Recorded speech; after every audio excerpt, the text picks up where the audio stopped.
പെൺകുട്ടിയാണെങ്കിൽ പ്രത്യേക പ്രാർത്ഥന. പെൺകുട്ടികൾക്ക് ജന്മം നൽകിയ എത്ര ഉമ്മാർക്ക് ഈ പ്രാർത്ഥന അറിയും? എത്ര ഉമ്മാർ ഈ പ്രാർത്ഥന പ്രാർത്ഥിച്ചിട്ടുണ്ട്? ആണുങ്ങളായി നമുക്കറിയോ?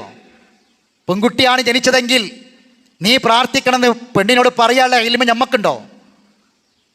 മറിയമിൻ്റെ ചരിത്രം തുടങ്ങുന്നത്, മറിയമിൻ്റെ പാഠം തുടങ്ങുന്നത് മറിയം ബീവിയുടെ ഉമ്മാൻ്റെ പ്രാർത്ഥന കൊണ്ടാണ് ഖുർആൻ തുടങ്ങുന്നത്. മറിയം ബീവി ജനിക്കണ സമയത്തെ കഥ പറഞ്ഞത്.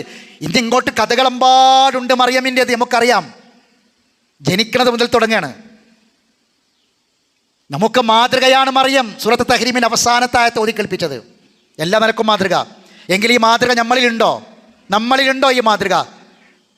നമ്മളെ പെൺകുട്ടിയൊക്കെ നമ്മളെ ഭാര്യമാരാണോ പേരിട്ടത്? പെൺകുട്ടി ജനിച്ചപ്പോൾ ഇന്നി ഉഈദുഹാ ബിക വദുർരിയതഹാ മിനശ്ശൈത്താനിർ റജീം. ഒരു പെൺകുട്ടി ജനിച്ചാൽ ആ പെൺകുട്ടിക്ക് വേണ്ടി ഉമ്മ പ്രാർത്ഥിക്കേണ്ട പ്രാർത്ഥന എത്ര ഉമ്മാർക്കറിയും? പെൺകുട്ടികളുടെ രക്ഷിതാക്കൾ ഇവിടെ ഇരുന്ന് ചിന്തിക്കുക.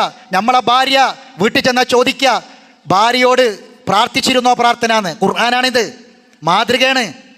പ്രാർത്ഥിക്കണം. ലൈസ ദക്കറു കൽ ഉൻസാ.